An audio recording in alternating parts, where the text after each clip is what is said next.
व्याकरण के अंतर्गत संज्ञा के बारे में आज हम जानकारी हासिल करेंगे। सबसे पहले संज्ञा की परिभाषा देखेंगे। संज्ञा उस विकारी शब्द को कहते हैं जिससे किसी व्यक्ति, वस्तु, स्थान, अवस्था, गुण और भाव के नाम का बोध होता है। संज्ञा के प्रमुख 5 भेद हैं। पहला है व्यक्तिवाचक संज्ञा, दूसरा है जातिवाचक संज्ञा, तीसरा है भाववाचक संज्ञा, 4 समूहवाचक संज्ञा और 5 द्रव्यवाचक संज्ञा। सबसे पहले व्यक्तिवाचक संज्ञा की परिभाषा देखेंगे, जिससे किसी वस्तु, व्यक्ति या स्थान के नाम का बोध होता है, उसे व्यक्तिवाचक संज्ञा कहते हैं। उदाहरण देखेंगे।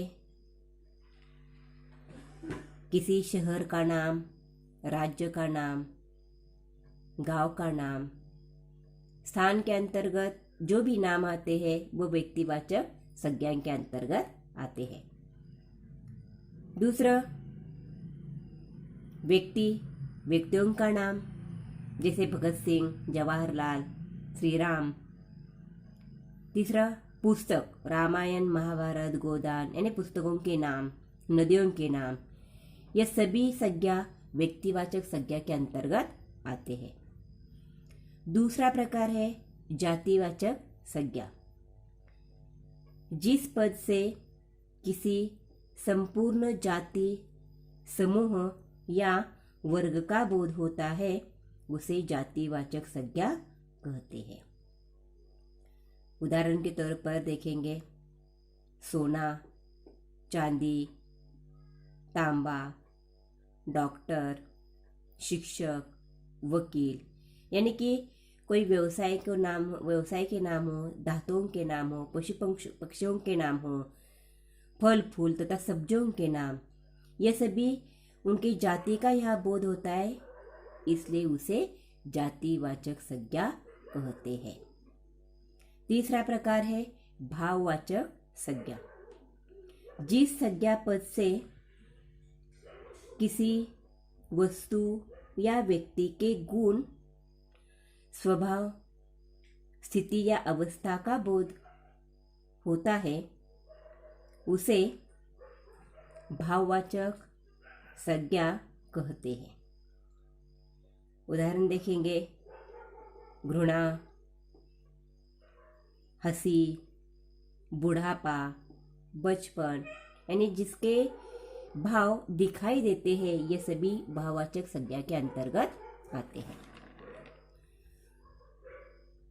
4 समूहवाचक संज्ञा, जिस संज्ञा द्वारा व्यक्ति या वस्तु के समूह का बोध होता है, उसे समूहवाचक संज्ञा कहते हैं।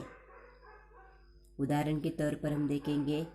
सभा, कक्षा, समाज, भीड़, जहाँ समूह होता है, उसी संज्ञा को समूहवाचक संज्ञा कहते हैं।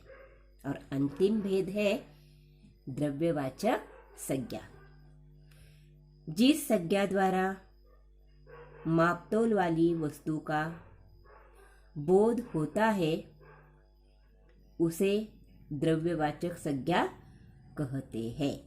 उदाहरण के तौर पर तेल, पानी, तांबा, सोना, पीतल, पेट्रोल, ये सभी द्रव्यवाचक संज्ञा के अंतर्गत आते हैं।